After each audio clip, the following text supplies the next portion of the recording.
Well, good morning, everybody. We do not have a quorum, but we do not have any action items today either. So we'll continue on with the meeting. So the approval of the TAC agenda. Since we don't have a quorum, we will not be voting on the agenda or the minutes of the October 28th meeting. So, all right. So that brings us up to item C, Director's Report. Chad. 11 and Nick, 2 more for the quorum. Yeah. Okay, thank you. I was just gonna say, I think James is an alternate for us if it gets closer, but I can't.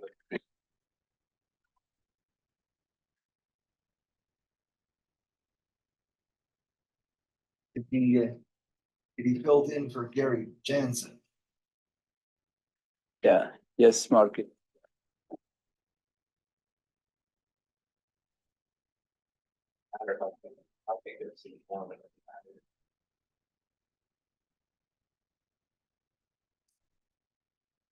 Good. We can proceed, and then when the quorum meets, Nick, let us know when the quorum has.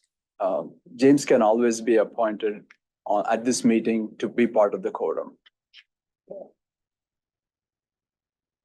Okay, so the only thing that we will be voting on today would be the agenda items and the minutes from October 28th. So we'll go on to move item C, Director's Report. Chad. Thank you, Mayor. And Mr. Chair, good morning, members of the TAC Technical Advisory Committee. We have a few items to report to you. As you know, the Metropolitan Transportation Plan is due on May 2025, and staff had been diligently working on completing reports and uploading on the website. And then the PAC chair, Lynn Packer, had been leading the effort of how the staff is progressing on this as well. With that, I think Nick had some item to report on the MTP. Nick, could you please help us update on the MTP status? Yes. WAMPO staff are still coordinating the development of MTP 2050, Metropolitan Transportation Plan 2050, that is. Oh, and I believe we just now achieved quorum, by the way. Anyway, we are still uploading draft chapters and appendices to wampo.org/MTP 2050.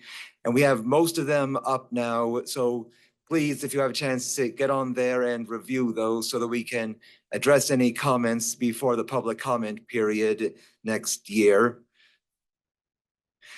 The TPB approved the project list for the MTP on the 12th of this month, approving the recommendations of the PSC and the TAC. And the Plan Advisory Committee, KDOT, and federal partners will be asked to review the overall draft MTP once it is all online in preparation for the public comment period in March and April 2025, which the TPB will need to vote to open that public comment period. Any questions? Thank you, Nick. Mayor, would you like action item, or would you like me to proceed? Go ahead and proceed. Okay, thank you, Mayor. Proceed. Thank you, Mayor. The next item we have is every 2 years we coordinate with Wichita, City of Wichita in awarding the FTA, Federal Transit Administration, Section 5310 funds for the van purchases. Dora is here to update on, the timelines for that program. Good morning, I'm Dora Gallo, Transportation Planner here for WAMPO.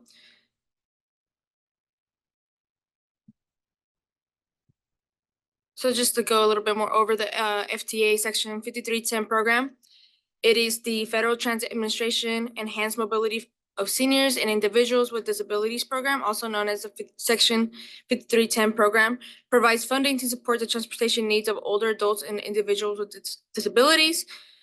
The program aims to reduce transportation barriers and enhance mobility for those populations through funding allocated to states, local transit organizations, and nonprofits.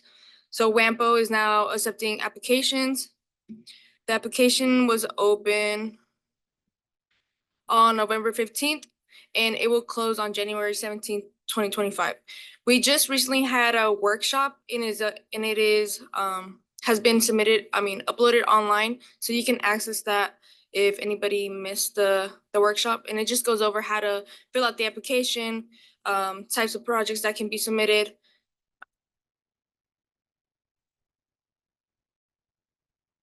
Any comments, questions? Thank you. Yeah, thank you, Mayor. And next, thank you, Dora.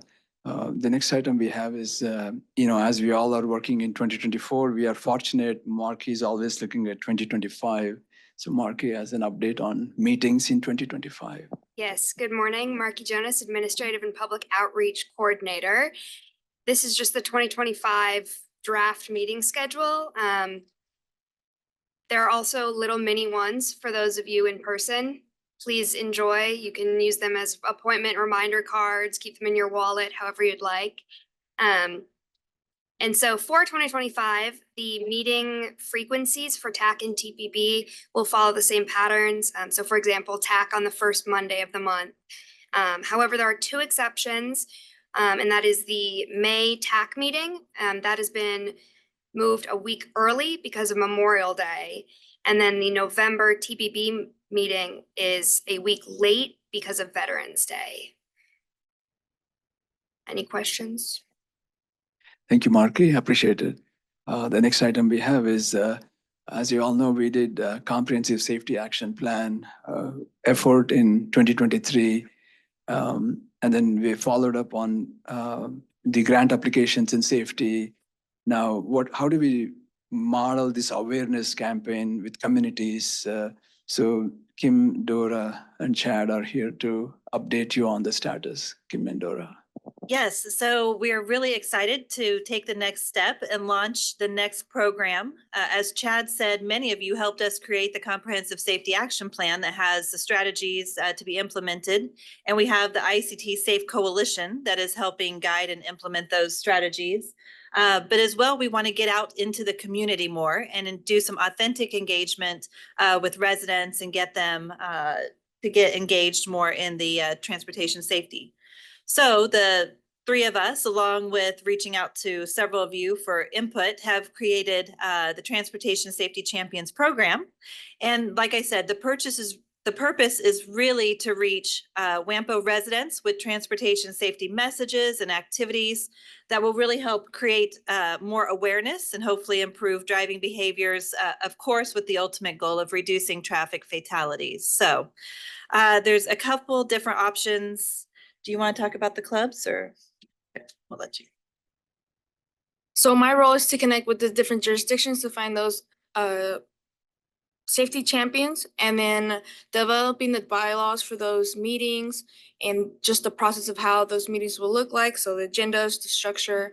Obviously, we want the clubs and the meetings to grow and expand gradually and organically. So obviously, we don't want to just be like, okay, this time we're gonna do this and this time we're gonna do this. It's just a simple structure that so the clubs look similar and we're trying to get something out of it. So we do anticipate these to be more resident-led, with WAMPO staff really helping just with facilitation, supportive resources, and kind of in that capacity.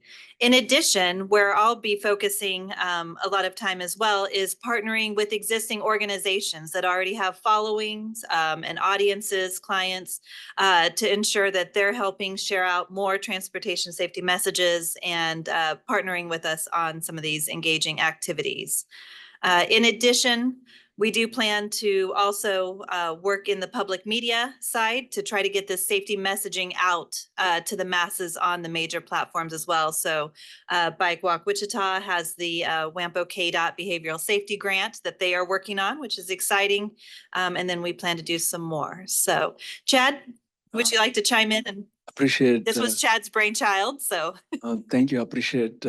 Staff is wonderful to lead this effort, and with Kim joining as a multimodal transportation safety planner, this is a great initiative. But we don't want to celebrate with an idea. We want to see the results. One of the things we believe is that we are all in this together to make this fatalities to zero.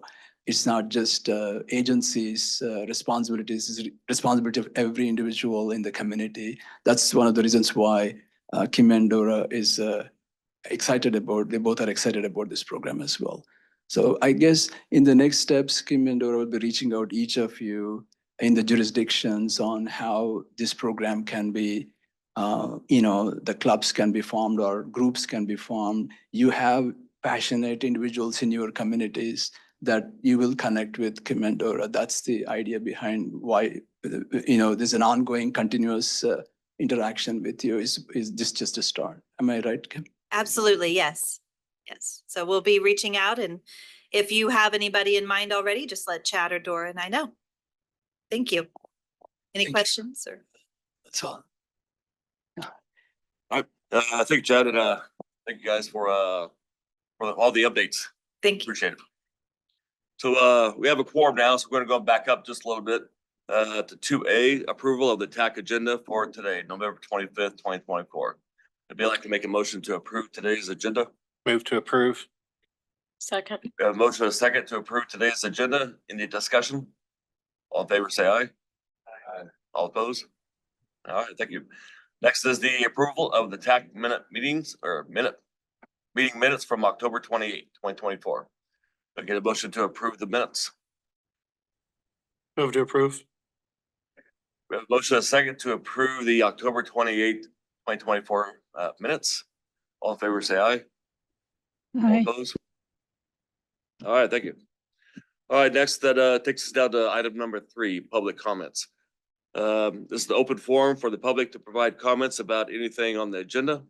Does anybody have, or off the agenda? Does anybody have any comments they would like to speak about? Nobody online? All right. The next item is, let's see, item number 4, action. We have no action items today. Item number 5, discussion and updates.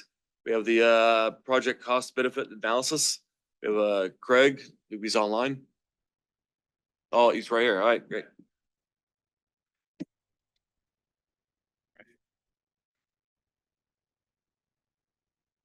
All right. Good morning, everyone. So I've been working with Peter and the WAMPO staff. My name is Craig Compton. It says Jonathan Norris on the slide, but I'm with the CEDBR, Center for Economic Development and Business Research at Wichita State.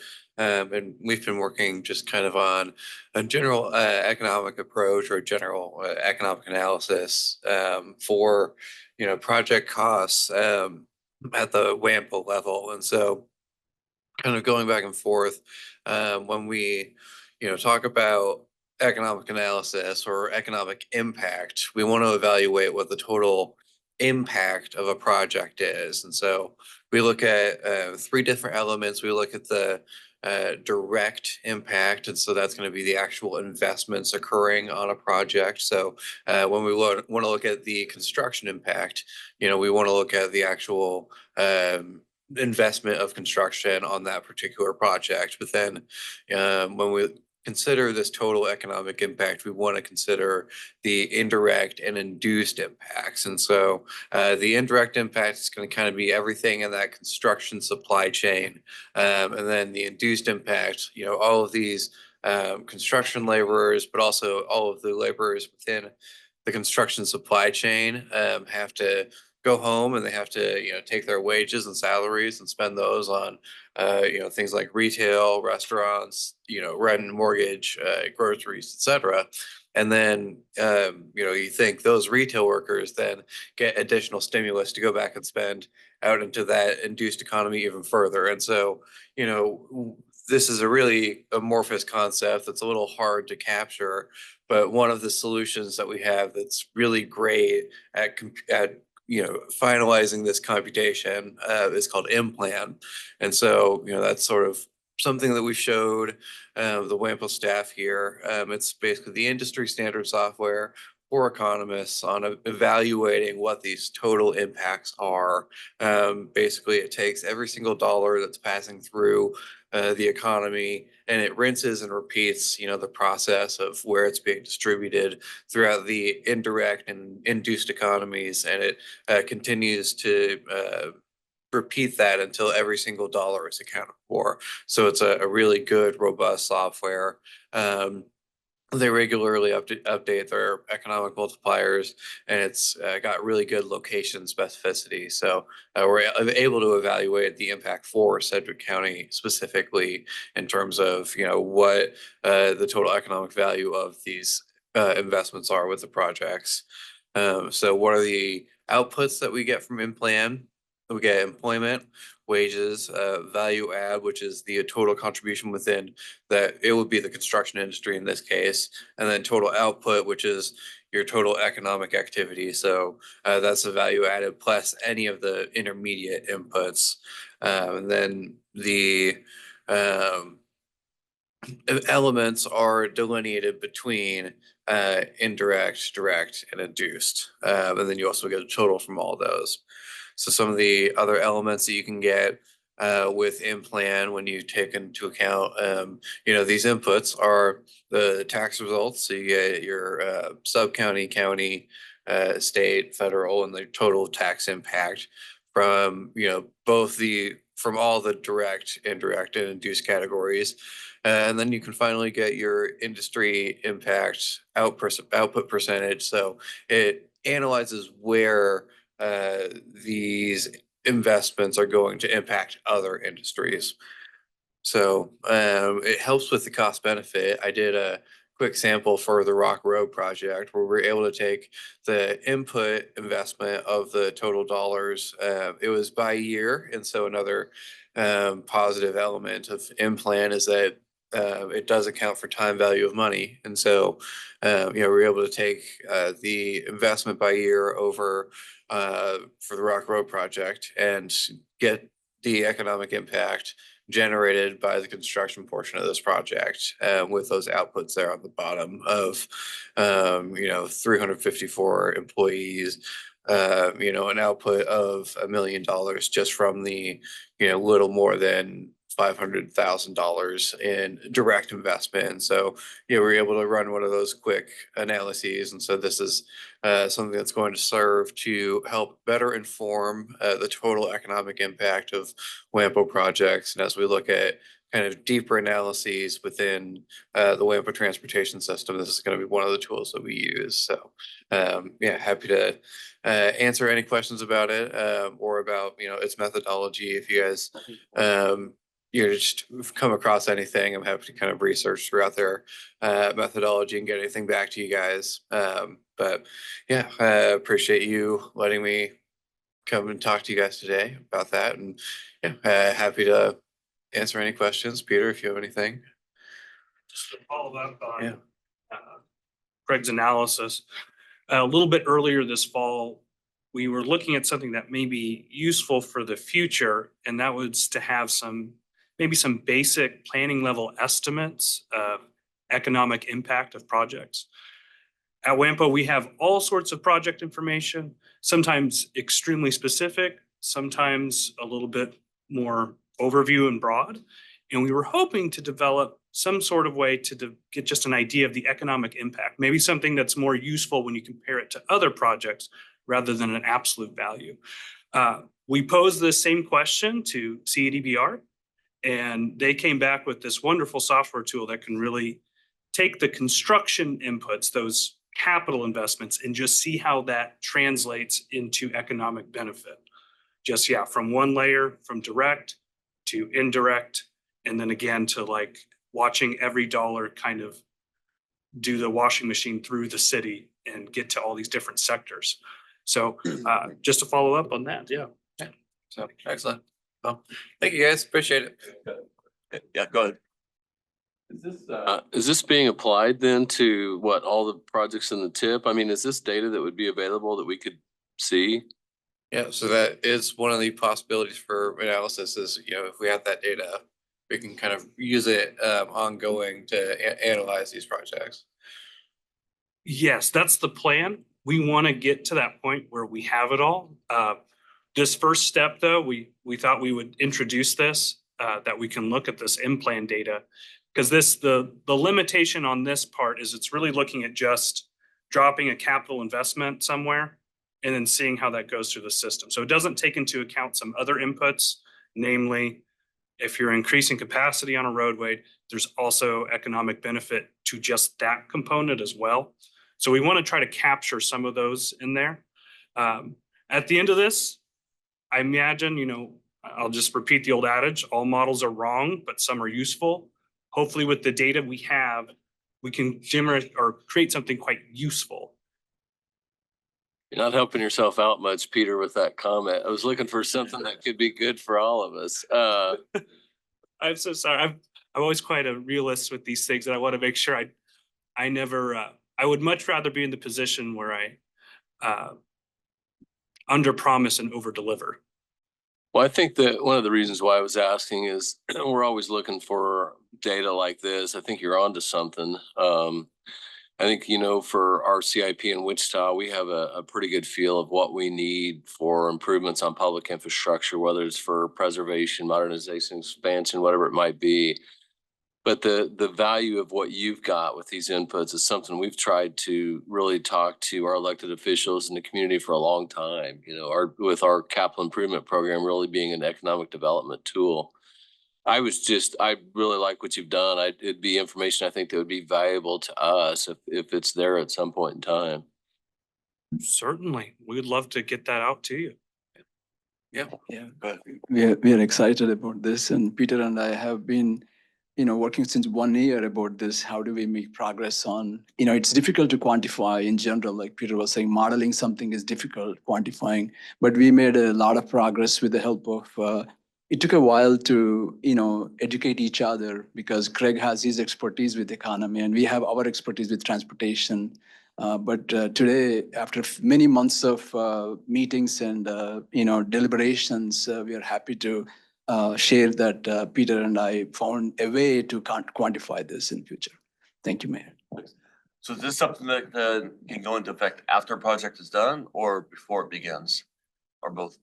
So long as we have the inputs for the model, which would typically just require, what we've been using is the cost estimates that we have in the tip. That's sufficient for in-plan to work. For the rest of the information that we're working on, like the other characteristics of a transportation project, like if you're adding lanes and stuff, we're still working on how to quantify that as a economic benefit. So yes, ideally you would be able to do this before you do the project, before you commit to it, if you have some basic scope ideas. And the more information you have, the better we can make a higher fidelity model. Yeah, that sounds great. Thank you. Sorry, one last quick question. Could we see this slide information? So maybe it's just me getting old. It was hard for me to see all the data on that screen. Oh, yeah. Could we get by email or something? Is that possible to see? Yeah, we can Just to see certainly what that looks like? Yeah. Let us send an example as well, one of the tip projects, that way they can see. So, Peter, before you sit down, is this something, or Craig, maybe, is this something that applies to all transportation projects or mainly just roadway projects? Can we do bike paths, bridges? So for the construction portion, because this is really good at analyzing that construction portion, this can apply to all those because it's going off of that actual investment in the project. So that's just going to be your materials and labor. And so with those calculations, this can be applied under that limited scope that this is for the construction duration of the project. And it's within the construction industry where this impact is being made. And so that's kind of where that further analysis comes in that we're talking about, where we want to investigate beyond that. This can be one of those inputs in that ultimate larger kind of thoughtful equation. But it is fun that it can be applied to multiple different kinds of projects in the construction industry. So. Yeah. On the follow-up question for Lynn, there are other ways of computing, how can this development can attract more jobs and more development. That's a different thing than this one, right? Just to delineate the difference, right, Greg? Yeah, yeah. So, yeah. All right. Any other? Any more questions?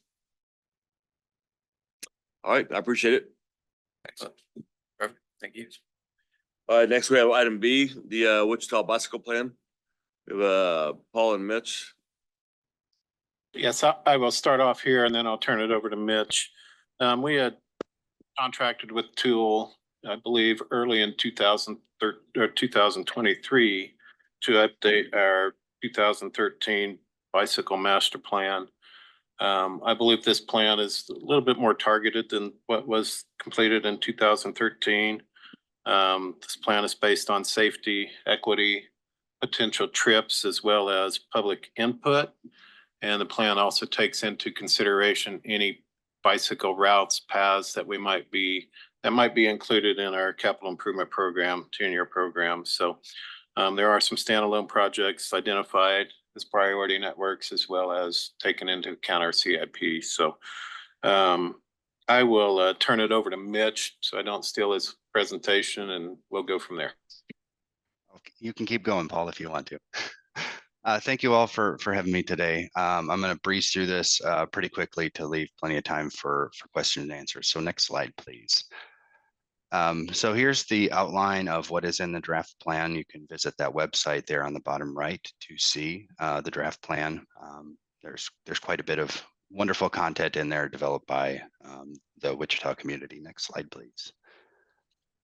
So just kind of a background on the purpose of this project. So this is a long-term plan for bicycling and similar micromobility devices within the city of Wichita. As Paul had mentioned, this is a refreshment to the 2013 plan to build upon the successes of that plan.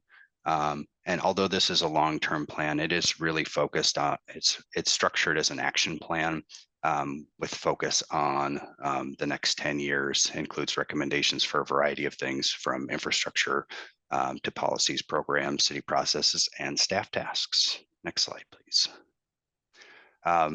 There was a thorough engagement process for this plan. We had tons of media coverage, which was great. Our sub-consultant has great relationships with local media, and that's not just traditional media. And then we had, it says over 1,000 responses to our surveys. That's closer to 1,400 responses.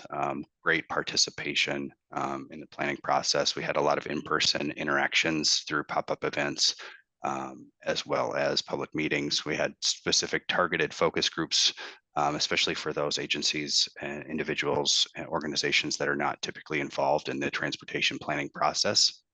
And city boards were also heavily involved in the creation of this plan. And hopefully you guys were as well. And we thank you for participating or helping us get the word out about it. Next slide, please. This is truly the community's plan, as Paul had mentioned. We heard safety is priority number one. That was hands down the top priority there.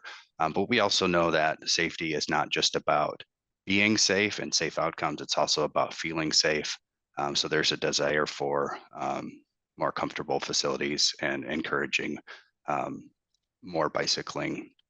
And really the community input was vital in establishing really all elements of this plan. Next slide, please. Nuts and bolts of the plan. These are really guiding factors. The vision and the goals, the 4 goals are bicycling being safe, comfortable, convenient, and encouraged. And like I had mentioned, it's really about the Wichita community wants safe bicycling facilities. So next slide, please. Existing conditions has a lot of background data, and we did several analyses to get a thorough understanding of the existing conditions. And just a highlight here, Wichita has approximately 133 miles of bikeways, and that includes 70 miles of new bikeways since the 2013 plan, with the hope of expanding that another 70 plus miles over the next 10 years. Next slide, please. So chapter 4 includes the long-term bikeway network. This is probably the highest profile element of any bicycle or active transportation plan. It's comprised of linear bikeways and intersection treatments And based upon the goals and the desires of the community, this is really about creating a low stress network. So it's not just about the presence of bikeways, but it's about the quality of those bikeways and reducing stress for the most amount of people. Next slide, please. So we know that approximately 50% of the population is interested in bicycling, but they are concerned. They are concerned about their safety, and this is where comfort really comes into play. So bikeways need to be comfortable for this large portion of the population. So that includes on-street facilities that are separated and protected from adjacent motor vehicle traffic, as well as quiet, slow residential streets that are safe and feel comfortable. And we know that if they are not comfortable, that these individuals may not bike. So we want to make sure that we're providing those low stress bikeways. Next slide, please. So we had several guiding principles when creating this bikeway network, and I'm not going to cover them all. I think one that's very relevant to this organization is that the third to last bullet is regional routes and connections to neighboring cities. That is a priority for the city of Wichita, and creating those long-term connections, creating to the neighboring cities and creating that true regional network. Next slide, please. So here is a map of the long-term bikeway network, very hard to see. You can review it in the plan if you go to the website. So just want to mention, these are the preferred alignments. We know that there are going to be challenges with putting bikeways on a lot of these streets. So we provide some guidance as to facility selection and then identifying potential alternate routes that would serve that similar purpose identified in this map. Next slide, please. So we get into facility selection. So what's actually going to go on the lines on the map? Primary consideration in selecting bikeway facility type is motor vehicle speed and volumes, but there is also lots of other considerations. And this is again focused on providing that low stress bikeway network to ensure that we're providing access for the largest portion of the population.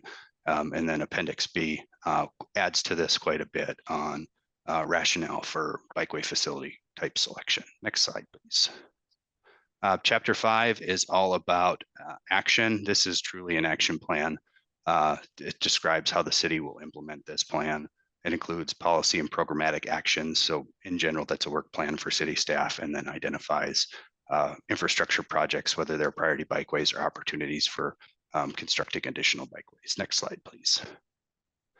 So this action plan, it was developed by our technical advisory committee, city staff, and our bike ped advisory board. Each of the actions are given a time frame. We did document some of those actions that we do think are important, but we may not have the resources available between now and 10 years from now. So we have immediate action and top priorities, short-term actions for the first 3 years, medium-term actions that'll take us through that 10 years, and then the actions for beyond 10 years. And this is something that was purposely developed for the city of Wichita to make sure that the city of Public Works Department, Planning Department, all of the different departments understand what they're supposed to do to make sure this plan gets implemented. Next slide, please. I'm not going to go through all of these, but we have immediate and top priorities. This is about implementing bikeways, making sure that there's dedications for bikeways during the private development process. Bikeway maintenance plan, that was a lot of discussion in fashioning that action item, and then a lot of educational efforts as well. Next slide, please. Then we have our short-term actions, establishing a leader within the city, reporting on progress, maintenance reporting, bike racks on buses, bicycle wayfinding, promotions as well. Next slide. This is continuing short-term actions, continuing those promotions. There we go. Bicycle count program for the city, and then participation in WAMPO bicycle counts as well. Shared micromobility use, bicycle use survey, and then the last ones are about crash reporting and crash reviews. Next slide, please. And then wrapping up the final 10 years of this plan, looking for an update probably around 10 years from now.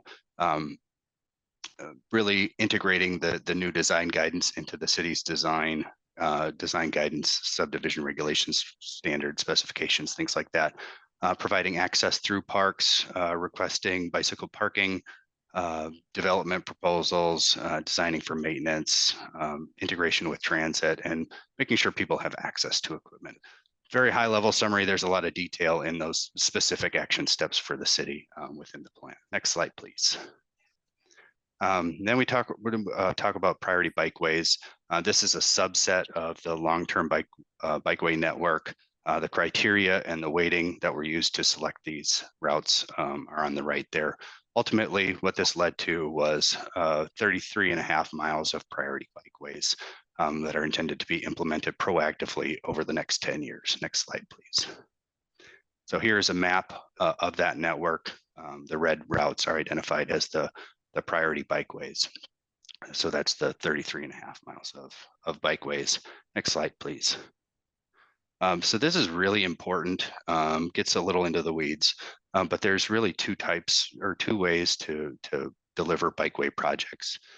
So that priority bikeway network is really the proactive project delivery, where you are pursuing standalone bikeway projects for the CIP CIP project, which also may lend the opportunity for larger street projects to be coordinated with that bikeway project. But the primary purpose of that project would be to implement the bikeway. Then there's what we're calling the opportunistic project delivery.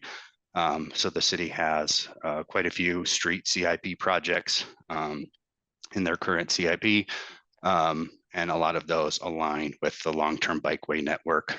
So as those projects get delivered, for the street projects get delivered, it's intended to include bikeways along those routes as well. And then there's also the private development opportunity for implementation of these bikeways.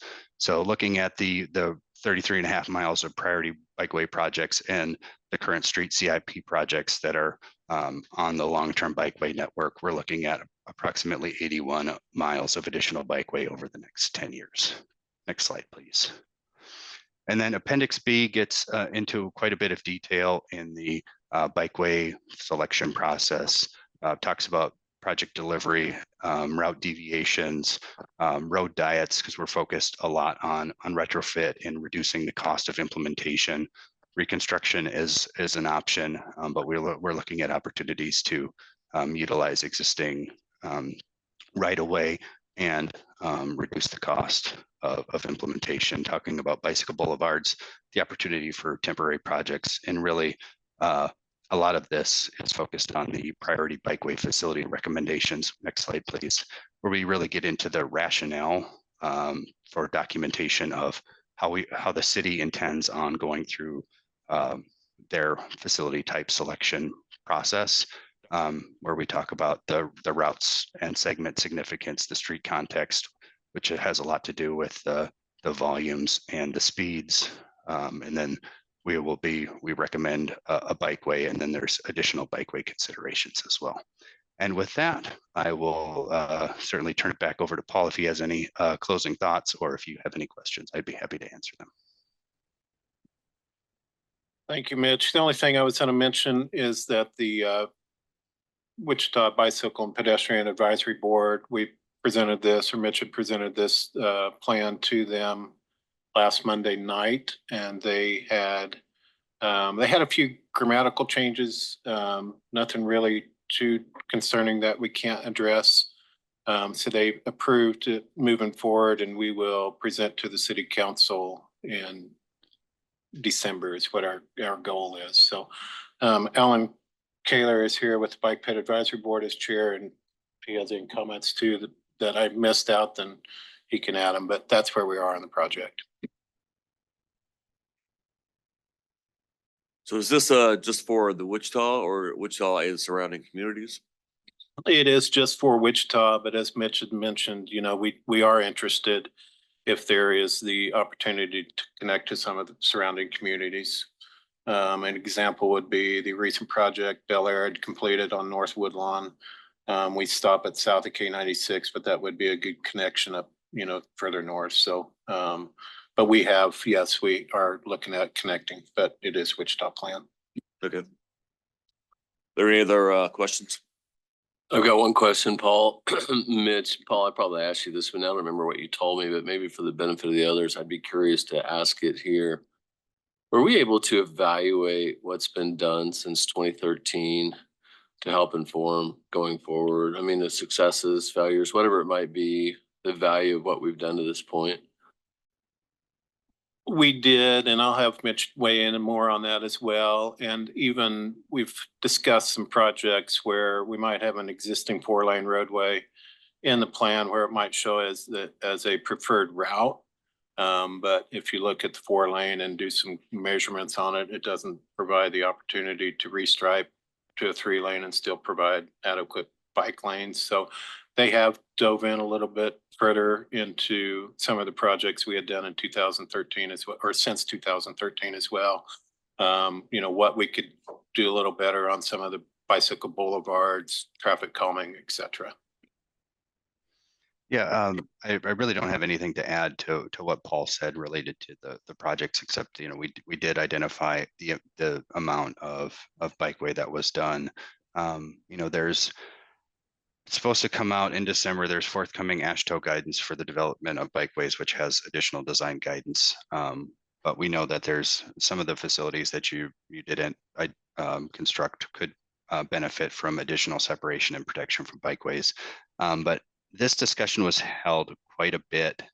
We came back to this discussion, and Alan can probably add to this, several times in the Bike Ped Advisory Board about reporting on progress. And you know, the city did a good job right after the plan was the 2013 plan was implemented on reporting on progress.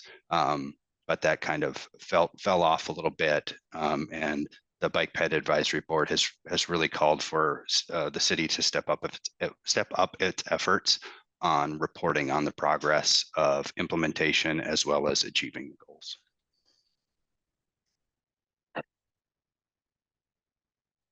Any other questions? All right, well, I appreciate your presentation. All right, next we have item C, the Regional Active Transportation Plan. Dora? Thank you. So WAMPO is currently developing an RFP for a regional active transportation plan to build a more safer, more connected network for walking, bicycling, and other non-motorized travel modes. The RFP will prioritize infrastructure policy and program improvements and will incorporate public input to identify barriers to and opportunities for active transportation. We're trying to really look into catalyst projects and project cost sheets. So jurisdictions or anyone that's trying to build a project can really look into how much a project's going to cost and identify different catalyst projects throughout the region, such as what we currently have here in Wichita, like the Keeper of the Plains. So we want to identify different locations throughout the region so we can have that connectivity. We recently had a meeting with the Active Transportation Committee, and they highlighted the importance of enhancing wheelchair accessibility, addressing regulatory gaps for motorized bicycles and scooters, and identify obstacles to smooth travel. They also emphasize the need for bike lanes to reach popular destinations, have a thorough public engagement phase for it, and have a clear policy recommendations. It was also mentioned that the City of Wichita's infrastructure conditions tracker will be useful in shaping the plan, aiming for foster accessible and sustainable transportation options across the region. So adding on to the Wichita Bike Master Plan is also something that we're looking into. Chad, would you like to add anything? Thank you, Dora. Couple of clarifications on while staff were looking to put together the request for proposals RFP. We looked at some other MPOs, what they did. One of the things one of the MPOs did was catalyst projects, identifying like top 5 catalyst projects in the region. For example, Keeper of Plains is one place where the bridge creates that pride for the region. Are there other similar projects that can be designed and evolved in the region, such as, near a park or a facility that is, that families and children and all are enjoying that place, and quality of life is improving it. So that's one of the things we wanted to identify top 5 of those. Another example is, let's say the potential Amtrak is possible in the future. And then how can there be connectivity to that? How can that be like a, state of the art design of that bike walk facilities and that type of thing? So creating out of the box on making it more is what that means on catalytic projects. And there were some other things that we put in the RFP, such as, what is the top 10 cost estimates for connectivities? If the other regions, other communities need to connect with central, like City of Wichita plan already, what are those connectivity cost estimate? That gives an idea, what other things we can do for the region. So those types of things. So these are some of the things staff had discussed and put into the RFP. But the reason we wanted to share with you is what are other ideas you would like to see in the regional plan is why Dora and myself and staff are presenting to you today. Please feel free to, discuss with us if you have some other ideas that we should, you would like to see in the plan once it's completed next year or so. Okay, thank you. Yes, go ahead. Speak up. Are you guys gonna be doing a call for projects for this to put into the plan, or what's that look like? There's no call for projects into this plan. Right now, it is identifying, regional transportation plan. How does the future network looks like? Once those are identified with the help of your priorities and regional priorities within the plan development, then in the TIP development and Metropolitan Transportation Plan development, then call for projects will be issued where you will submit your priorities at that time, because priorities keep changing based on the time. So therefore, call for projects that term is used predominantly for development of TIP projects and MTP projects. But the plan development itself, it is general discussion and ideas meeting with communities that we would, seek input, like what would you like to see in the plan is just general, very general. Any other questions? All right, thank you, Doris. Thank you. All right, next up, we have item D, the regional transit implementation plan. Bill, welcome. Okay, good morning. I just want to give you a brief update as to where we're at in the regional transit implementation plan. The QR code here will get them to the draft document. Cool. So we have developed a draft document that can be accessed through the QR code that you see here. That I guess what I saw is the key excerpts from that document are included at each of your places there. And included there is the recommendations chapter, or elements of the recommendations chapter, and then also the elements that we've constantly been calling through this is the one-pagers. It's a brief description of each of the potential transit alternatives that are incorporated into the table that's shown there in that recommendations chapter that we're providing to you. And I just wanted to take a couple of minutes just to kind of go over that table real quick, at least in its structure. That the idea there is understanding that you've got 15 different potential ideas that we have been discussing over the course of the work.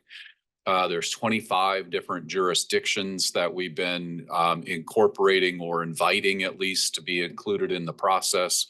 So when you think about, well, each of those jurisdictions, municipalities, counties, have a different perspective as to how they could perceive the benefits of transit service.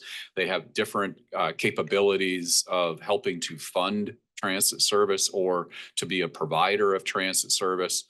That the matrix that we've provided there is to us a nice snapshot of how to go through and and do a quick overview of what we have heard back from communities, what we have perceived as ideas that would be applicable in various communities, and then those ideas that maybe wouldn't be applicable.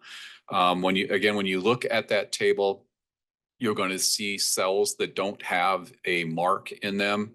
That, if you recall that earlier in the summer that we had requested input from each of the jurisdictions as to which of these ideas seem like a good idea or not so good idea to your jurisdiction. We received information back from about 9 of those 25.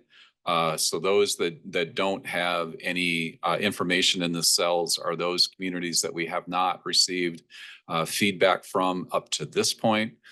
That we have been talking with WAMPO and are advancing the idea of extending our contract to give us some additional time to continue to talk to jurisdictions, to extend our conversations within the community, to look more to employers for input as we continue to refine those ideas. So you can think that over the course of the next months here, we'll be walking through and helping with some of the implementation of some of those ideas that have some additional short-term opportunity to them.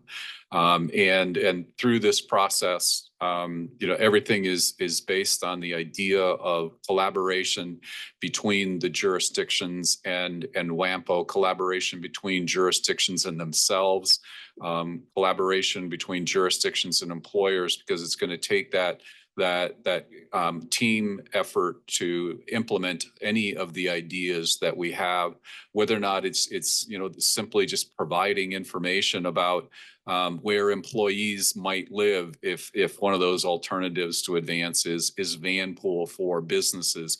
If WAMPO or whomever is the manager of that could get information on employees, that still requires that effort of collaboration. Also in the table, you can see some of the municipalities that we've identified by shading that area as green. Those are primarily the relatively small municipalities within the WAMPO area, where the idea of that municipality taking on itself the provision of transit service is probably going to be asking them to do quite a bit based on the staffing that they have, maybe even based on their ability to provide the local funding element that goes into that particular alternative. So those are areas where we've at least in a preliminary stage said that the need that there is probably in this community relative to the ability to provide more is probably best served by trying to expand the Sedgwick County Transportation Service that's presently available throughout the county, rather than trying to have each of those municipalities provide an additional layer of service, even if that layer of service was to provide more intra-community travel, which I think we all understand that is one of those gaps that we have within the WAMPO area is, well, I can get from Goddard to Wichita. I can't get from one side of Goddard to the other using transit service that's available there today. We are continuing to also, in this extended period, continuing to work on the governance element. Again, what are those opportunities out there for collaboration between the various entities, the various jurisdictions in providing the recommended service that there is, that it may not be economically viable for one jurisdiction to provide or a number of the jurisdictions to provide service. But if they were to combine into a single entity providing that service, well, maybe the economics of that changes and there are then abilities to provide additional service within that area. We're also continuing our outreach with employers and those opportunities that there may be there to better integrate employers into the system. And that is being spearheaded through Workforce Alliance. And I think with that organization, we can get pretty wide reach with employers within the region. So I think also as I think I've said this already, but I'll repeat it, is that as we're looking in this extended period, our focus is going to be trying to find some of those alternatives that could be relatively easily, and none of them are going to be real easy to implement, but relatively easy to implement that could also have a pretty good return on investment. I think I've said a number of times over the course of the year plus that we've been here is that, I drank the Van Pool Kool-Aid a while back and I kind of liked it. And I think that when we're looking at advancing an alternative within the region, and also when one of our goals is to enhance the ability of people to get to work and primarily get to work to those manufacturing or those retail opportunities that there are within the region, that it's going to be really, really difficult for Wichita Transit or Sedgwick County Transportation or Derby Dash or Hayesville Hustle to provide those or to provide service to those kinds of needs that we have within the region. Vanpool is an opportunity there that could be advanced. And, Vanpool is one of those that doesn't have a whole lot of need for a subsidy, that models can be put together, that they are, essentially self-funding or virtually self-funding relative to most transit service that we have within the region, that, the users don't fund a substantial amount of that service. So I think with that, the whole draft document to the stage that it's at has been reviewed by WAMPO staff. They've provided us with their comments, that we are addressing those comments. The sections that you do have already reflect the comments that they received. We advanced those two pieces to hand out to you today, because I think when you're looking at that snapshot, those are probably the two critical elements to be looking at by you folks.